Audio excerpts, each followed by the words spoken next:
Nous recevons aujourd'hui au stand du quotidien Moudjahed au Sila l'ambassadeur de l'Union européenne, M. Thomas Eckert. Monsieur Thomas, bonjour. Bonjour. Alors, Monsieur Thomas, c'est votre première édition depuis votre venue en Algérie. Donc, c'est votre première participation au Sila. Quelles sont vos impressions? Alors déjà, je suis venu pour la pré-ouverture il y a 2 jours. C'était beaucoup plus calme qu'aujourd'hui. On a eu le Premier ministre qui a quand même nous fait l'honneur de venir pour notre pré-ouverture. Et aujourd'hui, c'est vraiment la grande foule. Et c'est très impressionnant de voir autant de jeunes qui sont vraiment intéressés au monde du livre, au monde médiatique, aux sujets différents, variés qu'on évoque ici sur les stands différents. Très bien. Donc, monsieur Thomas, pour cette nouvelle édition, vous avez choisi, l'Union européenne a choisi la thématique des jeunesses. Donc, votre slogan est la jeunesse en action. Pourquoi ce choix?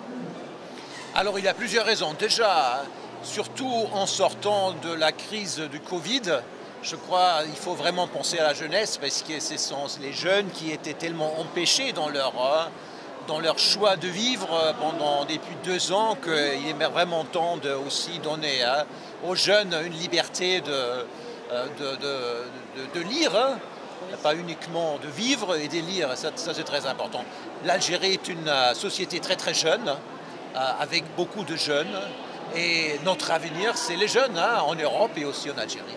Très bien.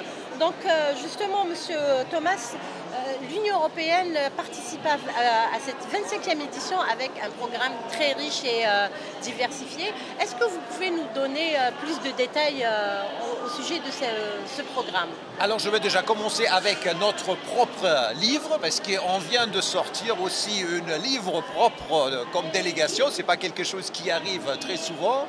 On a réuni, suite à un concours de candidature, 10 jeunes photographes algériens pour passer à un certain moment dans la ville de Boussada, travailler ensemble, faire des photos ensemble.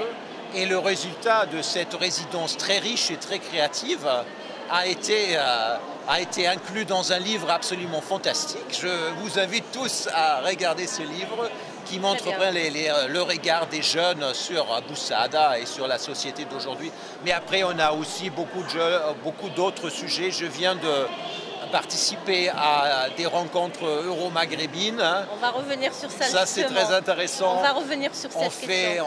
On fait quelque chose sur la technologie, on fait des choses sur aussi les possibilités d'étudier en Europe avec Erasmus.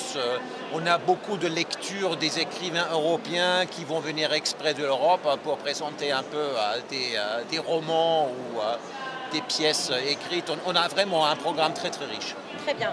Donc, Excellence, quel est le rôle de l'Union européenne dans la promotion de la jeunesse,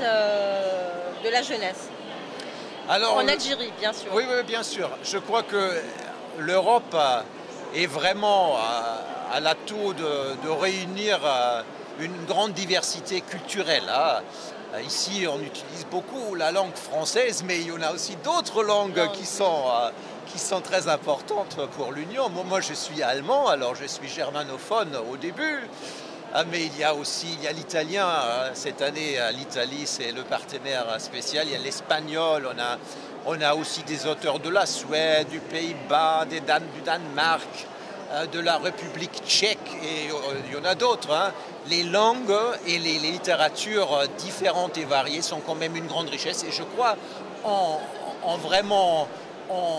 on le fait rencontrer la littérature algérienne avec les littératures européennes. On peut, des 2 côtés, vraiment en tirer beaucoup. Très bien. Donc, Monsieur Thomas, aujourd'hui, vous tenez une thématique très importante. Donc, ce sont les rencontres euro-maghrébines qui est à sa 13e édition. Justement, quelle est l'importance de ces rencontres dans la promotion de la culture et de la jeunesse entre les 2 rives? Je viens d'assister à la première session, c'était très intéressant. C'était prévu avec 3 participants. Malheureusement, on a perdu la participante suédoise parce qu'elle a le Covid et elle ne pouvait pas venir. Mais heureusement, c'est que Léger, elle nous a adressé quelques mots par visioconférence.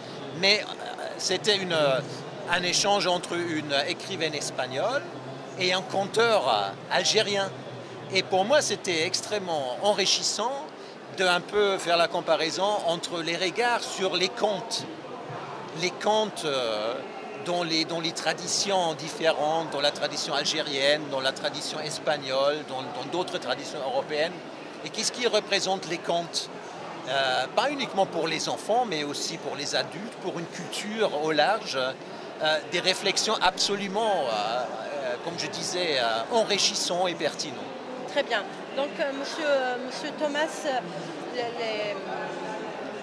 l'Union européenne a toujours œuvré pour qu'il y ait des échanges entre l'Europe et l'Algérie dans le domaine de la culture. Justement, est-ce que vous songez, est-ce qu'il y a un plan de travail qui est en route pour mettre en avant ces échanges culturels? Absolument. À la délégation, on essaie déjà depuis des années de vraiment inclure pratiquement tous les arts qui sont là-dedans. Aujourd'hui, on parle de la littérature, aussi la littérature orale, pas uniquement écrite. Tous les ans, on fait un grand festival cinématographique. On a fait ça l'année dernière, au mois d'octobre, avec beaucoup de films très intéressants.